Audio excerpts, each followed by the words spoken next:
All right. Good morning, good afternoon, power hitters, solar warrior tribe. Today is Tuesday, February 28th, 2023. My name is Jarrett McAllister, your mentor and co-host, alongside my brothers in arms, Jonathan Brunasso, Tom Cotter. How are you gentlemen doing today? Fine and dandy. I'm doing awesome. Got some busy weeks ahead with the net metering in California, but I think we're ready, kicking butt, taking names, taking orders. Let's do it. I don't know about you guys, but yeah, it's been extremely busy these past couple weeks, and it's only going to get busier. So yeah, let's jump right into it because we do have a fantastic training for you guys, and it's kind of an extension of last week's training. So for everyone that was here last week, that was awesome, and we're just going to keep it going. Real quick, let's jump into success stories. We're just going to do a couple because we do have a packed training today. So go ahead, we'll do 2 or 3. Raise your hand if you have a success story you'd like to share. And while you guys are raising your hands, I'll just quickly go over. I had a bunch of wins, bunch of success. First of all, shout out to Cameron, Ray, Kyle, Serena, all joining the Powur platform. Cameron's been selling solar solo for a couple different EPCs, wanting to check out Powur, so he joined last week. And then Ray, Kyle, and Serena have a solar team, about 50 out in New Hampshire, so they're going to be help pioneering that market. Sold 5 deals over the last week, which was awesome, and went snowboarding 4 out of the 6 days, which has been incredible, all because of this platform, and just paid off my 37-foot travel trailer full in cash because we've just been absolutely crushing it. So all Awesome. Thanks to the Powur platform. Well, Good. since there's no hands raised, I'm gonna real quickly, and feel free to type in success stories in the chat or raise your hand, but I'm just gonna show the leaderboard for this month here on our dashboard, which is amazing as always. So Garrett Mendelson is just a beast, and he's going to be talking at the virtual convention. He has 16 deals in the month of February, taking orders. And Tom or Jarrett, shout out any other names I don't recognize. Paul Leone here, as always, 10 personal deals. Jordan Shaw, 10 personal deals on the team. Julian Todd Borden in San Diego, 10 deals. I have 9 deals personal here as well. And then we got referrals or recruits. Larry McKinney. Chris always crushing it with the recruits. Chris Brunasso crushing it. Probably a few other teammates here. And then the mentors. Is that Jeff Hugh, #1 mentor in the company right now? Dude, my boy Jeff. Yeah, shout out to Jeff, crushing it. 11 deals. He's like 1 year, 1.5 years into Powur, new to solar. He closed 5 deals in 1 day.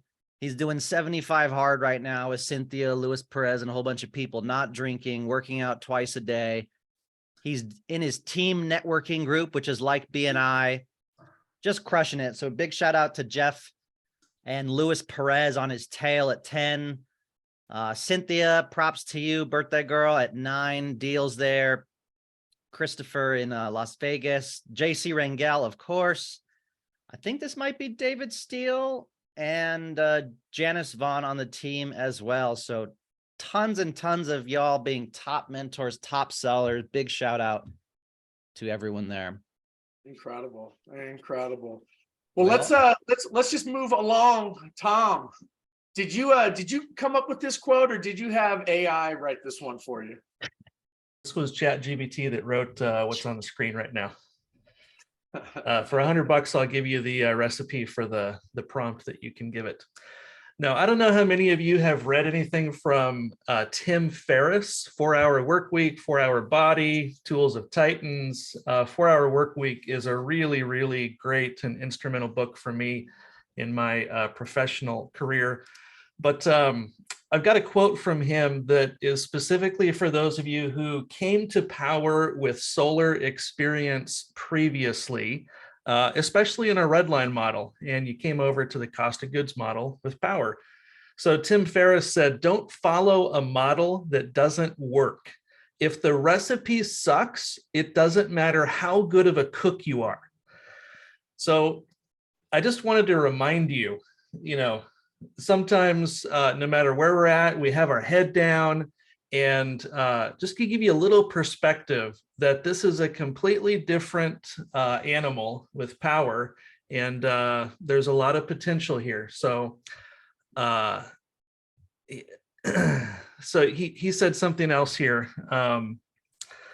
What was that other quote? I lost that other quote that I wanted to say that he said, but basically, don't wait until tomorrow. You can take tomorrow to the grave.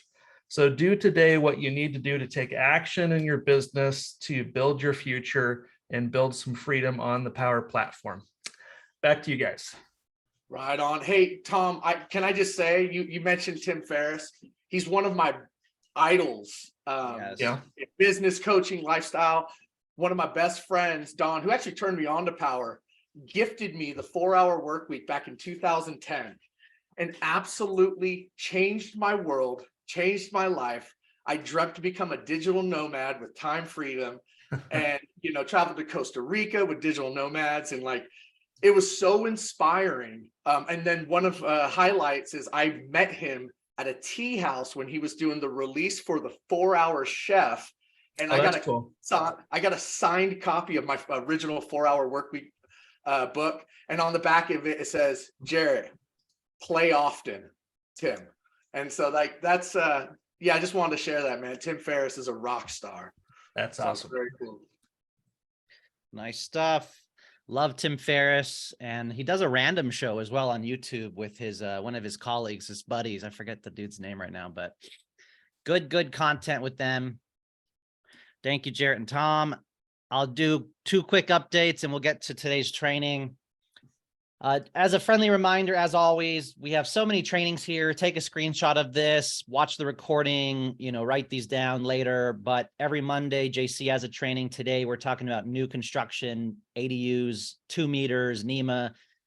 Melissa has enterprise training. We got Women at Powur, Cynthia Marisi Sella every Thursday doing a training in Powur Calendar. You could find that.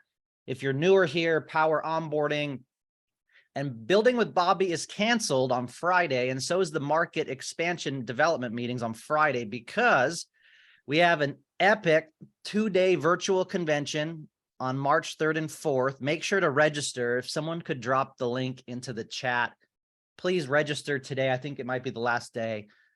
Make sure to get registered for that. And as always, there's so much more trainings, guys. Enphase, Solar Edge, office hours, LinkedIn, market meetings, development meetings in your local market. Please attend those and meet the ops manager, meet the PM tier 3s, and learn from the local leaders in those specific markets. They're great. And of course, we have a solar convention coming up in Utah. I missed one though. This Thursday night, if you go to Powur Calendar, we are going to have a business presentation for guests on stage, 5 p.m. to 6:30 p.m. with Charles and Jonathan Budd. So it's going to be the eve before the 2-day virtual convention, which you can find here as well, 8 to 5. There's going to be breaks and lunch breaks, and Jeremy Lee Minor is speaking. We have panels. So much education, and trust me, there's some lightning strikes. There's some announcements. I know one of them. I can't tell you. It's been in beta mode. It's going to change a lot of the sales here at Powur, but there are some epic announcements, guys. So you do not want to miss 2 days jam-packed of development. Sometimes we get too caught up working in our business. Take 2 days out and work on your business and work on yourself. So that's going to be great this Friday and Saturday. Some of us are staying in Airbnbs near headquarters. Can't wait to see you all there. And Solar Con in Utah, April 20th to 22nd. Many of us are going. Powur is a major sponsor. I know Jarrett, Owen, Tom, Melissa Dawson, Cynthia, a lot of us, Louis Perez and all, my brother going. So I do have a 40% off code till March 10th. I'm not making anything off of this, but if you want the 40% off till March 10th, Solar Realtor is a promo code that those guys gave me. And of course, NEM 3.0 in California. It's coming.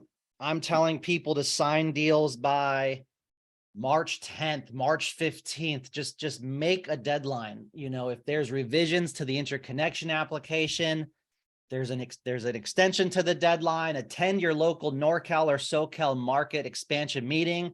We're going to be covering those this week and the coming weeks in detail. I'm going to be having the interconnections team on in detail describing what's going to take place when you sign a deal and how to get them locked in a NEM 2.0.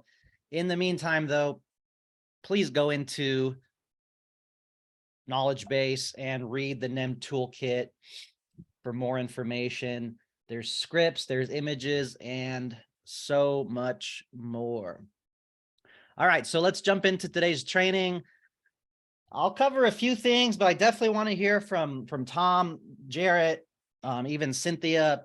If there's a few tier 3s on here that have done 50, 100 deals with Powur and you've done these things, then, you know, type it into the chat. Feel free to raise your hand as well. But today's training is going to be focused on new construction or new builds, as well as 2 meters on a property and ADUs, and also what is NEMA, N-E-M-A. It's called Net Energy Metering Aggregate. So we're going to cover those topics and more today, and then we'll hang out and do some open office hours and Q&A. So just a brief overview here, and we can dig into some questions on new construction and new builds. There is a document I actually need to get for y'all, and it'll outline some of the things that you need to get if you're going to do new construction and new builds. I've actually asked that Powur create a knowledge base article for everyone, and Daniel Housen in charge of training is going to help do that. So we're going to have knowledge base articles supporting new construction and new builds. But as I get that document for you, we also need the site plan and structural plans.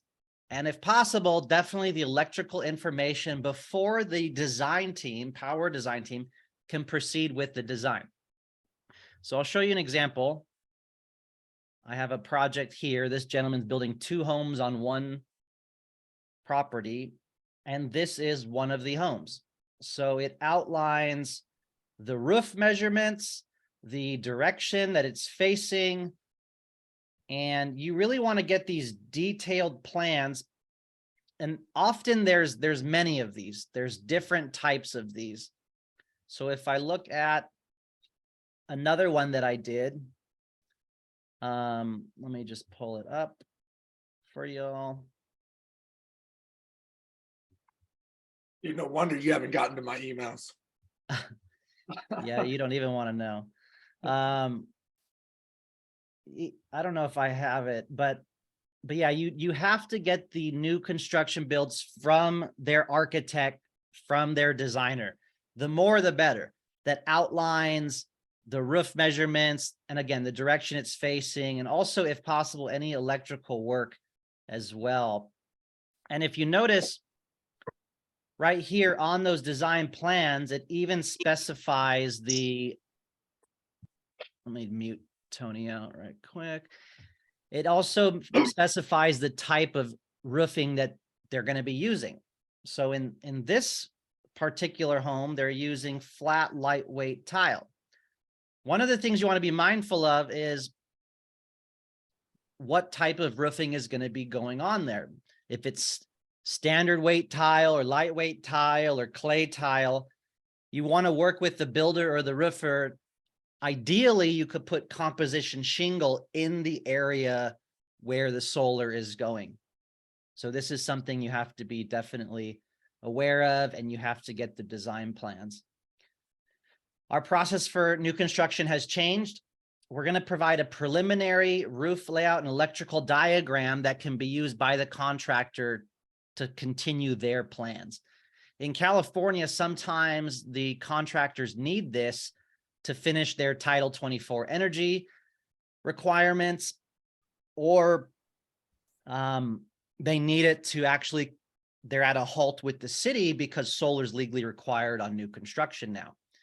So that is something the design team can do. You want to upload as many of these plans and electrical plans. Here's another angle from the architect as possible. And that's going to be very helpful as well. And Jonathan, once- I have a full plan set if you need one. Well, yeah, I had one too. But I think I pulled up in a sec, or I can let you share. But once you provide all that information to Powur, then they can go ahead and go in and provide us an mock-up or a plan set that can be used for permits like we're seeing right here. So let me just read off these few more things here.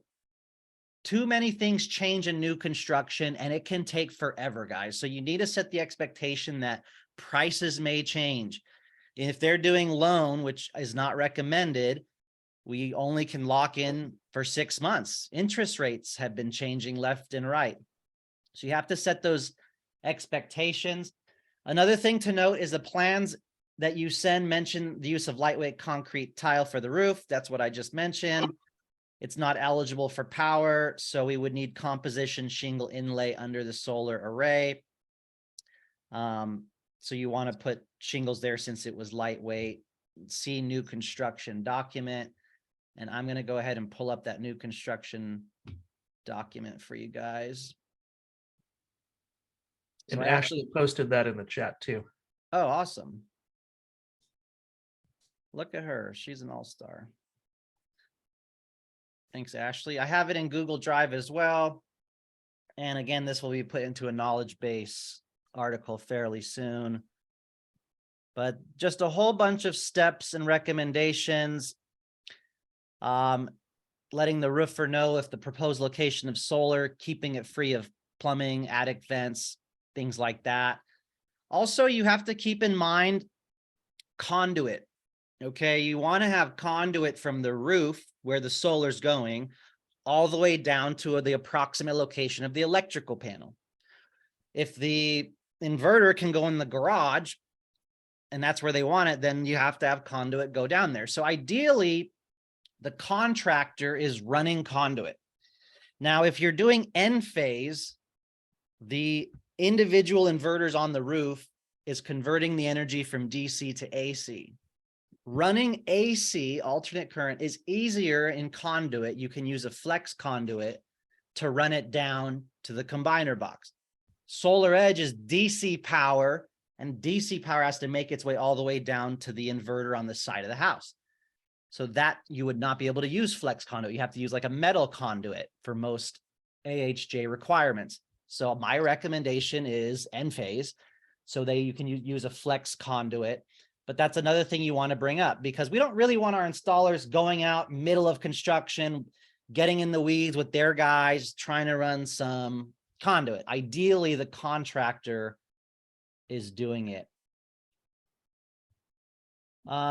More information here. Please bookmark this, save that document in the chat. The Google Drive link is in the team Google Drive folder where we have a lot of different things.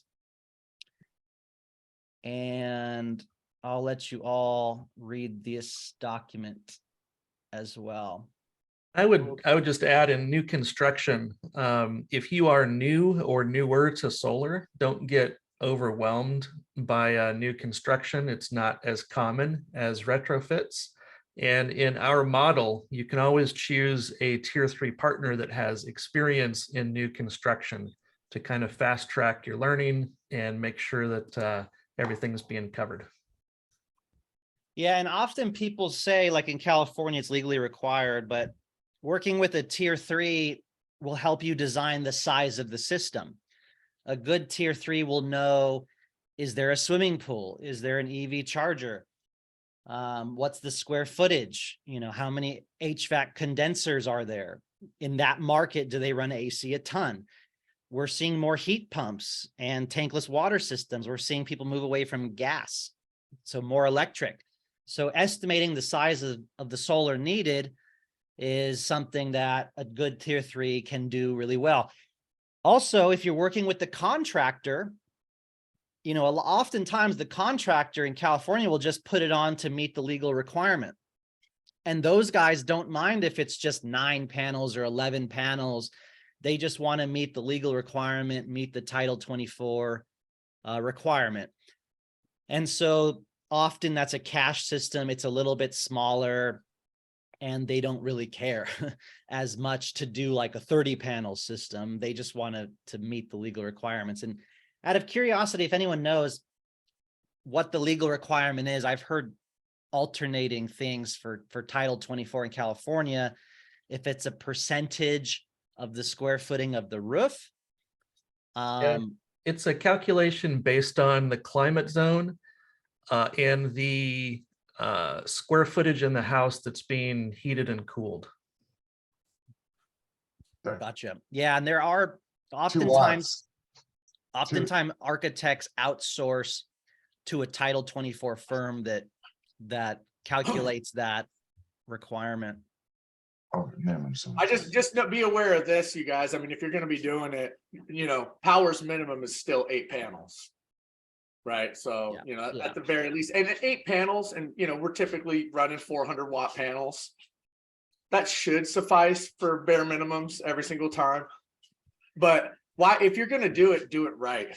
Right. I mean, especially right now, they have one opportunity to size this system properly. You know, really take your best stab at how much they're going to need and build the system properly. Yeah. Tony, did you have a question on this topic? Yeah, I did. I have somebody they're adding on a little bit in the back and the roof.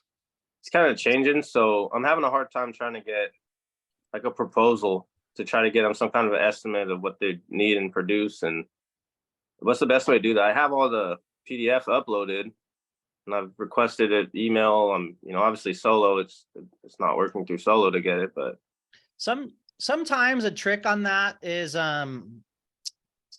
to just literally request panels on the ground. Like, please put 10 panels south facing 20-degree tilt on the ground, right? Like, if you know the plans, there's some west roof and east roof, and you're having trouble getting them to design it perfectly. Like, in my recommendation, I've done this before, is literally just ask them, please put 12 panels west, 8 panels east on the ground.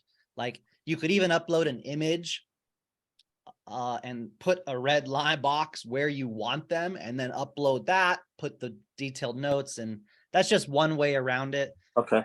Yeah, that's kind of what I ended up doing. I just told Solo just to put them where the roof would be on the ground behind there, and it's still east-west. So I was just wondering if that's the best way. So thank you for that.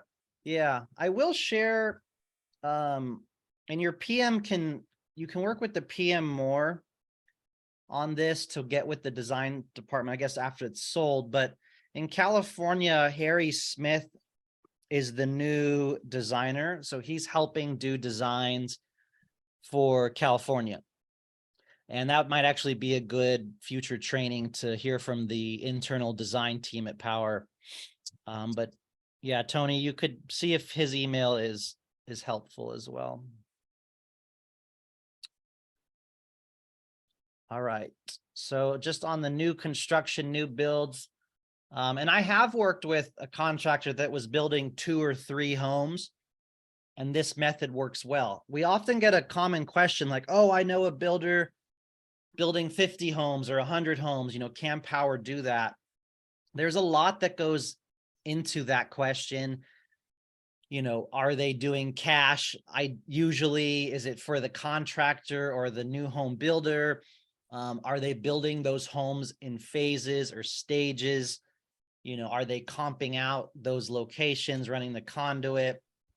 So that's definitely going to be case by case. If there is a serious inquiry, definitely want to work with leadership, attend the local market expansion meeting, let the OM know and the local leadership know, and work with them to get that done would be my advice. And I was trying to find that full plan set as well. I don't know if you had an example. I do have a full plan set if you need one. Here, you know what, rather than I'll just message it to you really quick. While you're doing that, Tony, one of the things that I've done is taken the roof plan from the plan set and take a screenshot of that and upload it to opensolar.com, which is free. and you can scale that image. Like if you know that the ridge line of the roof is 20 feet, you can scale that so that it's 20 feet, and then you're getting kind of close on scale. And then you can, this is especially helpful if you do this if there's multiple roof faces and you're not sure about, what will fit where. So you can do a rough design in Open Solar and then tell Solo, how many panels to put on each roof face, the pitch, the shade, and so on. Okay, thanks. That's helpful. Yeah, I have Open Solar. I just never uploaded anything in there. So thanks, Tom. You can even take that image from Open Solar and tell Solo to use it in your proposal. Yeah, done it many times. After 3 proposals, that's my go-to. I won't go past that one. Refuse. And we might be getting a new design tool imminently, but stay tuned for more info on that. Brunasso, did you get what I sent you in the chat? Yeah, and I did find one that I did. So Okay. like this is a 62-page, extremely detailed plan set, guys. Like this is what you want to get from the architect. You want to get the roof diagram. You want to get the full plan set here. Would this be a solar crib? It looks pretty nice. Yeah, how'd you know that? That's a solar crib. And if there's any more questions on new construction, guys, feel free to raise your hand or type it in the chat. And for some reason there we go. Nice 22-page documents here for this new build. Yeah, perfect. Where is this one, Jarrett? It's out in Roseville, which I was like, oh no, Roseville Electric. He's like, nope, we're in county. So it's going to be PG&E, thank God, which is great. But yeah, we're going to be doing a 10 kilowatt system for this home. Very good. Cool. And then to your point, I was looking at the roofing material and it said clay tile on it. So I spoke with him and I said, hey, this is how it works with clay tile. Since you haven't, constructed it yet, if you are doing clay tile, you're going to want to lay down a composition shingle roof underneath where we're going to be installing the solar. Then he said, it should not be clay tile. This should be concrete tile. I need to talk to my builder, my architect. So he's going back to them to make sure that it's not going to be clay tile, because otherwise, yeah, they're going to be having to install another roof underneath. Well, I see concrete. Yeah, it was in the description up at the top on the right hand okay. side. Yeah, a little mistake there. Sure. And when you look through these plans, everybody, the things that you're looking for are the same things that would impact your adders and the design in any proposal. Like Jonathan said, roof type and pitch, what direction that roof is facing, all those kinds of things. Yeah, if there's a multiple array adder, if you're doing 3 or more arrays, definitely want that. Yeah, one of the things is that was a little complication with that job is that he wanted to finance it. So we ran financing, but the problem is he doesn't have an official address or title. He just has his name onto the deed to the actual land itself. Now he's not going to get an official address with his name on it until the permits have been submitted. But it's the chicken before the egg, right? He can't submit the permits unless we have the solar going. So we are then switching over to a cash deal to get the project moving forward so we can submit the plans. And then once he does have an official address with his name on title, we could submit that to Sunlight and satisfy their underwriting qualifications and move over to financing that he already qualified for. But the caveat is project better be done within 6 months, because that's how long we have to get the project completed. And with new construction, obviously that can, it could take that long, if Right. not longer. Ideally, you really want to push the contractor or the homeowner to go cash or to wrap it into their new building loan that they're getting. I really do not recommend messing with the loan on new builds if you can avoid it, for sure. All right, so let's continue the conversation. Feel free to raise your hand if you have any questions on this. So let's move into 2 meters and ADUs, and also NEMA, or net energy metering aggregate. And guys, this is a little of an advanced topic. So if you're new to power or solar, or, you know, this is very advanced. You can work with tier 3s to help you out. But let me just kind of lay the reason why that we're covering this. In California, you legally have to have solar when you're building a detached ADU. So anyone building a detached ADU, you have to have some solar on the property. Now, you know, Jarrett, we just talked about this, but often you can just put solar on the main house. It doesn't technically have to physically be on the ADU. Most cities and jurisdictions in California, that will satisfy the legal requirement for going solar. So I've done that in multiple occasions. Sales tip, I actually have a contractor, Joey with Gold Coast Solutions, used to be my ambassador. He's since upgraded to consultant. He builds the most ADUs in Claremont and Pomona and Diamond Bar. So we get slam dunk deals left and right, because legally they have to have solar. And on 2 to 3 of those projects where he built an ADU, we actually put the solar, or the majority of the solar, on the main house. So that's important to say. And a lot of people are building ADUs now. I think we're going to see that become more of the norm, even across the country, as property rates continue to stay high and people can't afford. I don't know how they afford to stay in California personally, but so ADUs are very important. Work with contractors, guys, that build ADUs, especially in California. Now, often, that's why I said here, what property is the solar going on? So it could go on the main house or the back house. Now, when it comes to building an ADU, or some homes have 2 meters, the actual physical circular meter placed on the property by the utility, that's technically their property. And if you're building an ADU, you could reach out to the utility and you could try to get a second meter. I don't recommend that. If the energy can just come from the main house, and all feed from 1 meter, personally, I just think that's easier. So you want to know if they're building an ADU, or you want to just be aware, like on some homes up north, you know, they may have a farm or a big warehouse. It could be 2 meters. So it's very important to know. Go ahead. Well, I was just going to say, and a reason why somebody would want to add a second meter is because maybe they're building the house in the back and it's going to be a rental, right? They're doing a separate unit. They want to know how much electricity that second unit is using, so they know how to bill the tenant accordingly, or just to be able to partition how the usage. I mean, that would be the main reason for doing that, I think. Yeah, great point. You know, if there is 2 meters, like you said, to your point, someone building an actual back house, one of the ways to do it is to put solar on the back house, and it feeds that meter.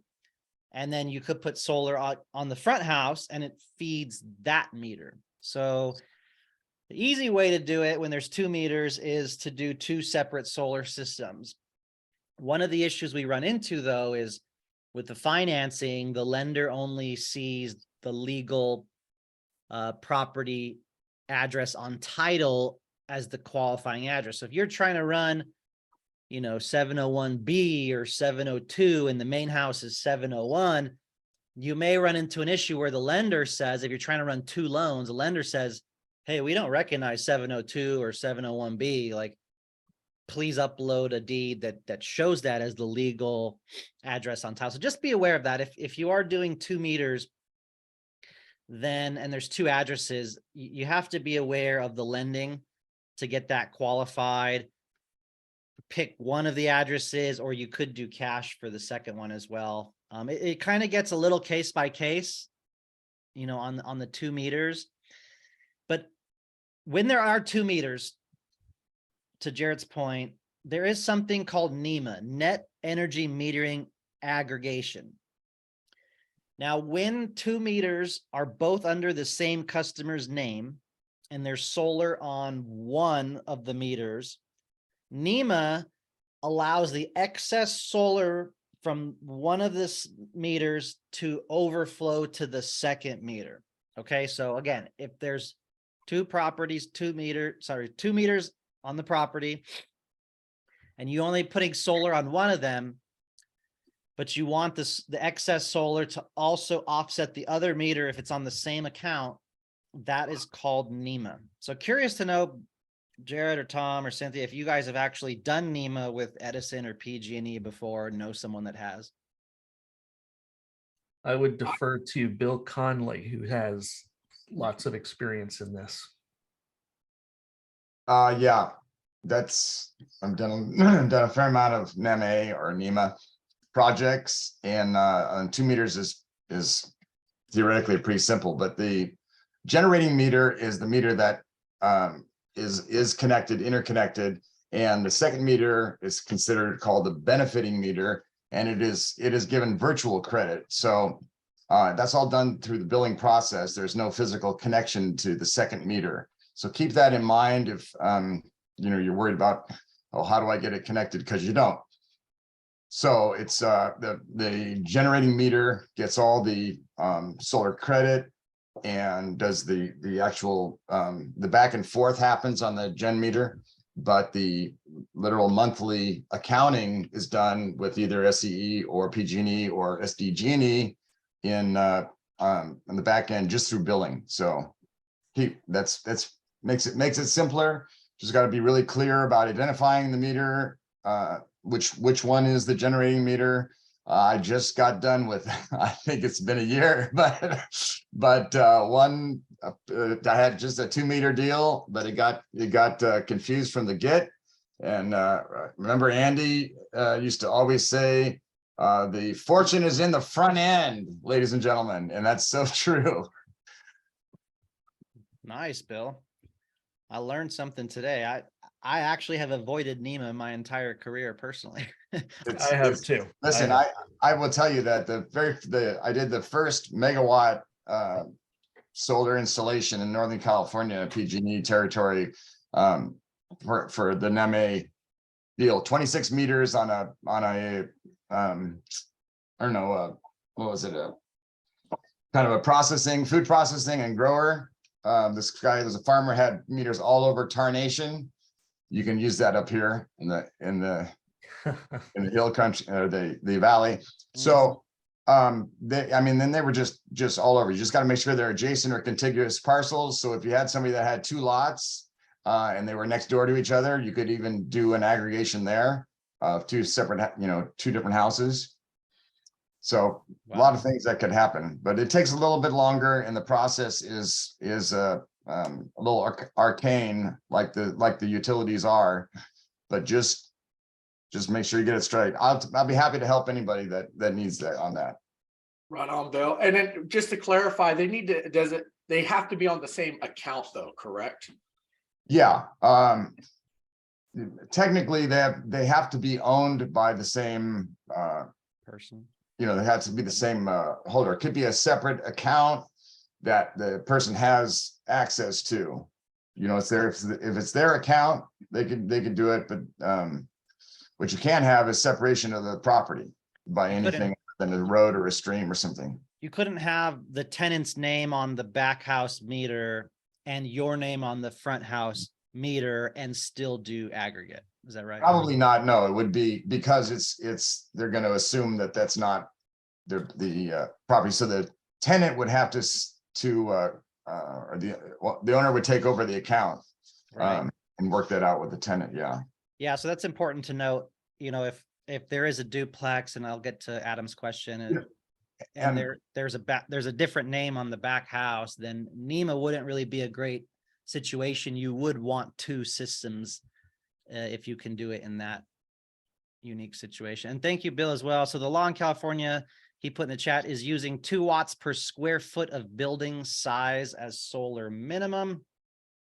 So if you had a 3,000 square foot house times 2 watts, you would need a 6,000 watt system or 6 kW, 8 panel minimum requirement with power as well. Good to know. All right, so let's see, Adam, what happens if I'm working on a duplex with 2 meters? And they are getting Jonathan, just 2 solar to systems? quickly interject, so I have a client this week in LA, and it's a triplex. One family lives in there. It's 2 separate meters. The back house feeds into the other meter. So I was going to do two solar systems, but it's 2 meters, but it's 3 houses. So I was wondering if there was excess, it could feed into the one, maybe if it was underproducing, if that was a possibility, because I'm just learning about this. What utility? Edison, I believe. So you said there's 2 meters on a triplex. So likely 2 of the units feed 1 meter, 1 unit is another meter, and you said it's the same family, Same name Yep. on both meters. Mhm. Yeah, I mean, so the situation is you could put solar that feeds 1 meter. It depends on the property, where the meters sit, where the main electrical panel sits, right? So you want to Okay. take that into consideration. If you were to do one solar system that feeds 1 meter, you could reach out to Edison and do this NEMA that we're referring to. So then, like Bill said, you'd have a generating meter and a benefiting meter. The other option would be to design 2 separate solar systems, one that feeds each corresponding meter. So you'd want to size them appropriately. There's going to be a little added cost. That's 2 design plan sets, 2 permits, 2 combiner boxes or inverters, 2 sets of interconnection documents. So just be mindful. Yeah, as you said that, I'm thinking just one big solar system and then have it feed into the other meter that's on there. Yeah. Perfect. Yeah, Thank just you. be sure to detail that in the project handoff notes and then babysit it on the back end since it's a little bit different than normal. All right, cool. Thanks, Tom. And work with interconnections at powur.com and the PM and let them know that it will be a net metering aggregate. Put the 2 meter numbers in the project handoff notes and just really spell out that request. I think our interconnections team can help facilitate that, but you definitely want to work with the utility to move that along. Is that right, Bill? It's partly on our interconnection, but it's you had to reach out to the utility as well to help initiate the NEMA with the homeowner? Yeah, you can't leave it up to our interconnection because just they're not set up for that. So you have to be proactive and getting it all set up. Very cool. So reach out for early and often too. And they know what's her name? Caroline is our interconnection whiz, Caroline White. So you can reach out to her as far as that, and then coordinate with your PM and say, she can set it up. That would be the way to go. Right. And do you or Tom know if that would potentially delay net metering 2.0? So if in Adam's duplex situation, can they get the 2.0? They'll be able to do it. Yeah. You mean, would it delay the actual application? Okay. The extra part of the aggregation is doing a address. You're basically detailing the meters that are in the what do I call it, in the deal. So there's a term for that. I can't think of it right now, but that might slow down the processing of getting it to the right department. And I would reach out to caroline.white@powur.com. I think is her email. I'll put in the chat. There's a few people in interconnections department, Natalie Morris. Yeah, Natalie's good too. And Wes is the manager of interconnections department now as well.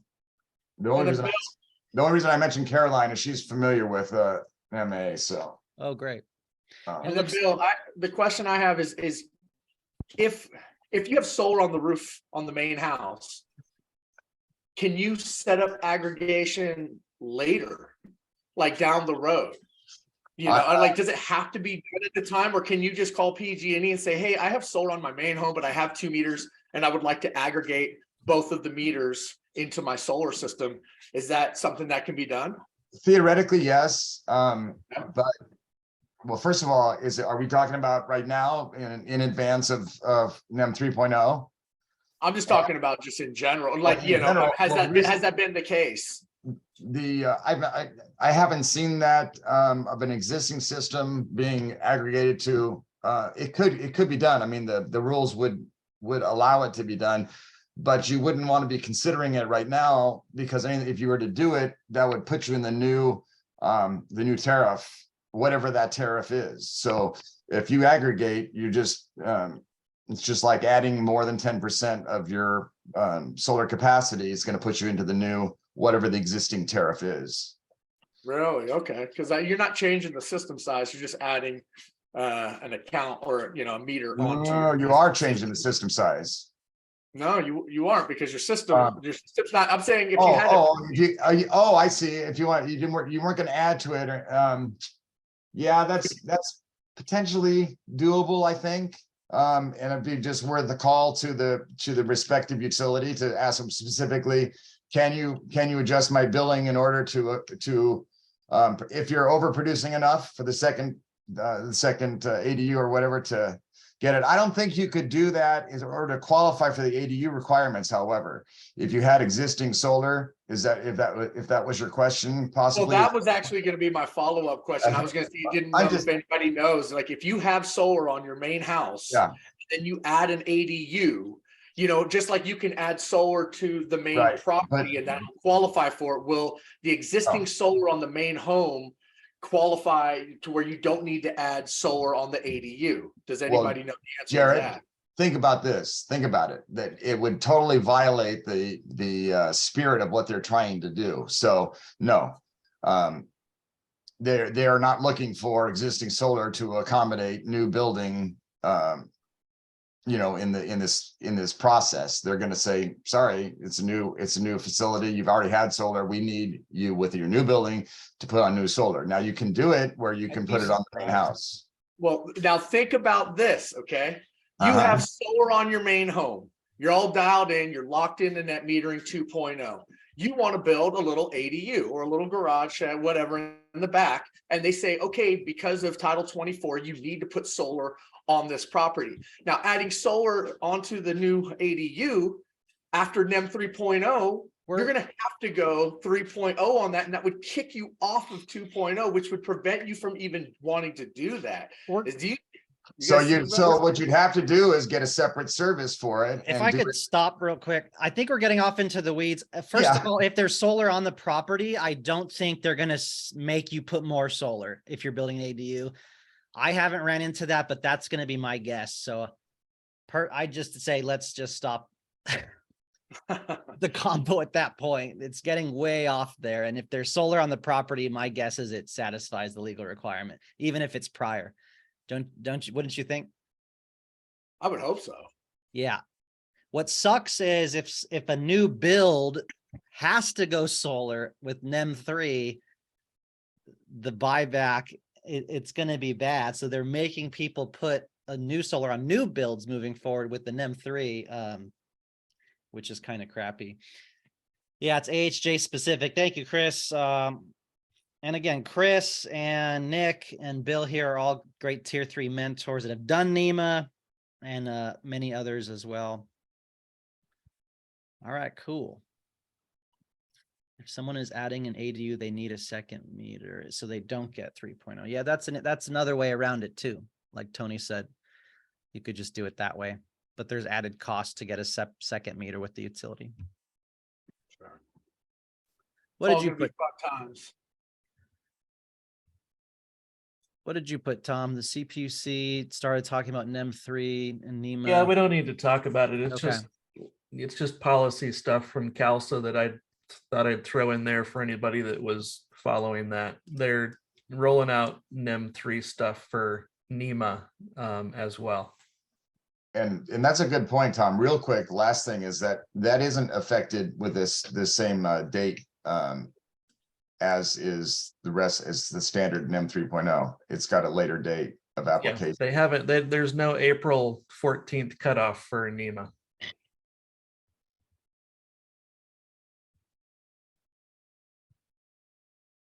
All right, so new construction, new homes.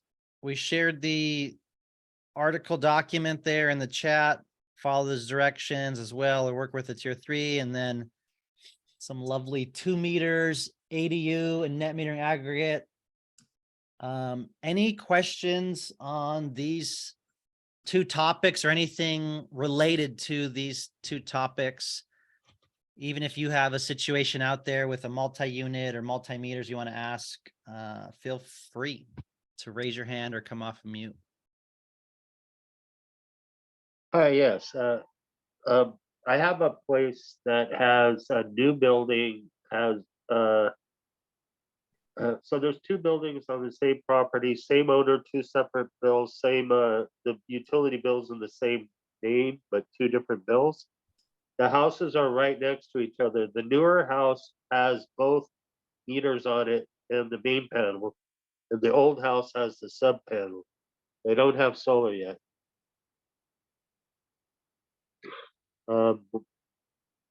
That's an aggregate, right? Account. It could be an aggregate. Let me think through that. So 2 homes adjacent to each other, you got 1 meter per home. Yeah. But the 2 meters are on one property and the main panel's on as well on that property, and there's a sub panel on the other. Right. The big house is the main house, and the smaller 2-story is the new house just finished. They have about 5 months of bills, Right. and they're low. They don't really qualify for the new house.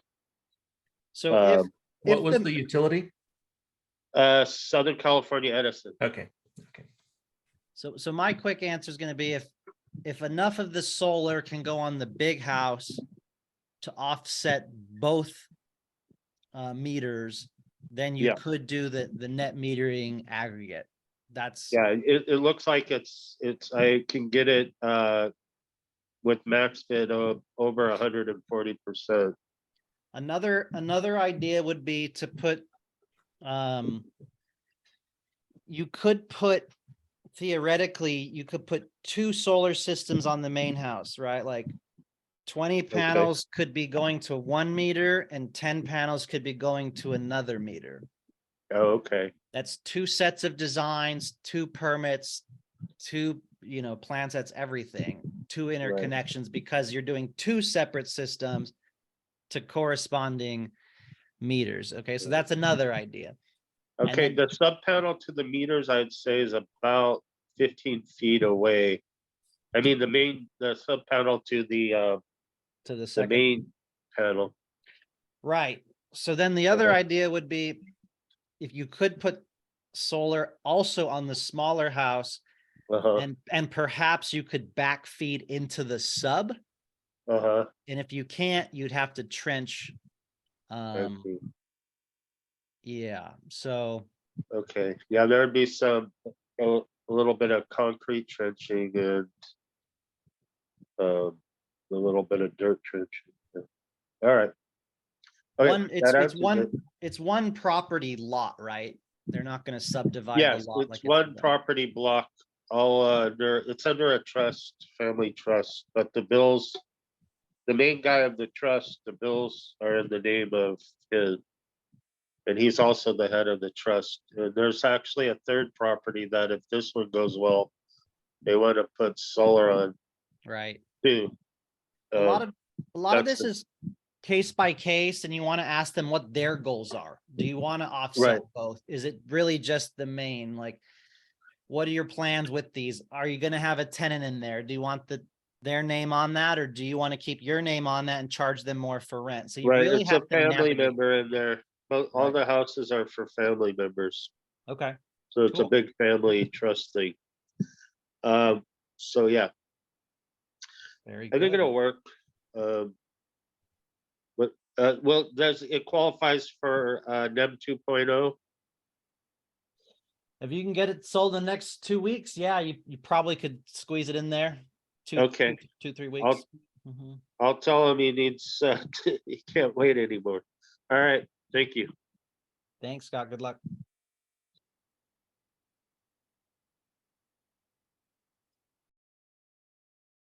All right. Any other questions out there on these topics? We'll hang out for the next few minutes, and then I know Jarrett had to head out to a big meeting. He's trying to recruit a big sales org, but then we'll hang out and just do open office hour Q&A. All topics are welcome, but any more questions on new builds, 2 meters, 2 buildings, ADUs, net metering aggregate, don't be shy.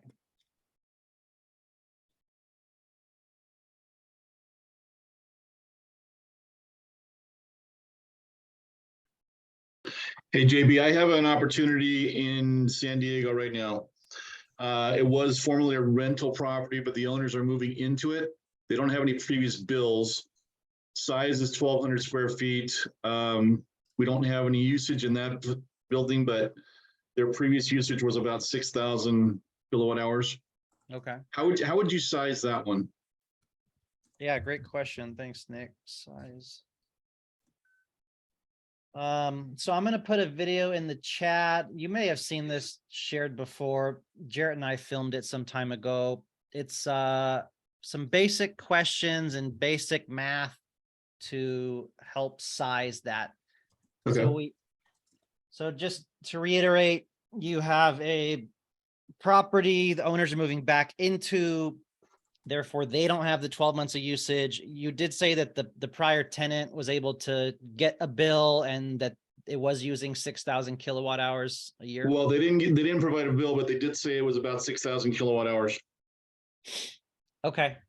Yeah, and that's good to know. Just, on a pro tip here, I have a realtor that refers me business, and he wanted me to give his serious buyer a solar quote. And I said, well, I have no idea who your buyer is, but why don't you ask your seller if they can send you their recent Edison PDF, and I'll look at the current owner's usage to help me formulate my recommendation. And then you would ask the new buyer, hey, where did you move from? Maybe that usage, I can help use some of that calculation plus the prior owner. And now I'm going to ask you 20 questions and now I'm going to help give you a recommendation. So I know that was a little detailed, but I do that very quickly. So just to your point, it depends how close they are to the ocean in San Diego. They may not use as much air conditioning or heating because the weather's damn nice over there. You said it's how many square foot property? 1,200?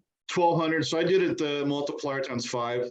Exactly. Yeah. So if you multiply the square footage by 4, 5, or 6, depending on if there's a pool, you would have to add more on top of that for an electric vehicle if they're charging at home.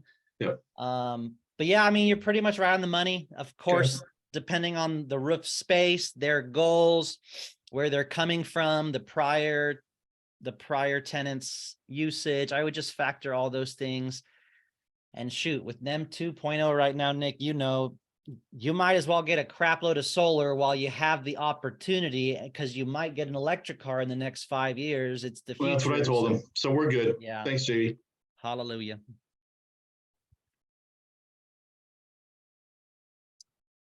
What's up, Joe? Timco, can we do solar on a rectory for a church? It is the house where the priest lives, separate meter from the church, electric service in the name of the Archdiocese of Los Angeles. You want to do some holy solar, Joe? Just kidding. You could do it in like a cross. Just install the solar in a cross. So you want to get a copy of the electric bill and you want to look at the rate plan. If the rate plan is residential, it is more likely that we'll be able to help them. If they're on a commercial time of use GS1, GS2, that's a commercial rate plan. So number one, great question. You always want to ask for a copy of the bill and you want to see what rate plan they're on to see if it's residential or commercial. Number two, you want to try to get a picture of the electrical panel or electrical closet that's on site. That will very quickly tell you if this is a residential project or commercial project. And then one more thing to keep in mind is if the zoning or the land is zoned like commercial, our lenders may say, hey, hold up, we don't lend to commercial properties.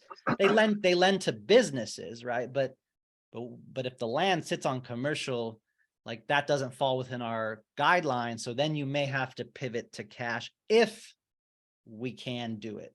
So there's a few intricacies there. Did that help? Yeah, it helped a lot. Eric Thank you. Williams, holy solar power in the chat. Very, very funny. Quick with the draw there, Eric. Nice. All right. Jennifer, with SDG&E, does a homeowner have to provide anything extra with their interconnection application if they only have 7 months or so of usage? Good question, Jennifer. Pretty much the answer is no on that. You know, the utilities really have relaxed up under the net metering 2 guidelines. A lot of people ask, well, what's the maximum offset I can design to? And my answer is usually 200%. So 200% of someone's 12 months of usage is no problem. There used to be a load justification form to justify going beyond that, but honestly, I haven't seen any pushback from utilities in designing a big system. So that's just a general rule of thumb. And 7 months, yeah, Tony said just annualize it. So if you have 7 months, I think sometimes solo can average out the other months. Or if you're a good tier 3, you've looked at thousands of electric bills and you know that area and the age of the home and the AC usage, it's pretty easy to just kind of guesstimate the other 4 months, 5 months or whatnot for them, and then design accordingly. And of course, always in California, Jennifer, right now, you always want to be 120% minimum to break even with the utility, guys. Please don't forget that in California, 120% minimum. That is not extra. You have to give them more energy to break even with the utility. And then that's when you say, okay, are you going to get an EV? Do you want to run the AC more? What else is coming? But always keep that in mind. Doug asked, no tax credit with the church, right? I believe that is right, Doug. It depends with their CPA and tax liability, because yeah, they don't fall into the same tax guidelines as other entities. So I think you might be right there, but I would defer to a tax professional.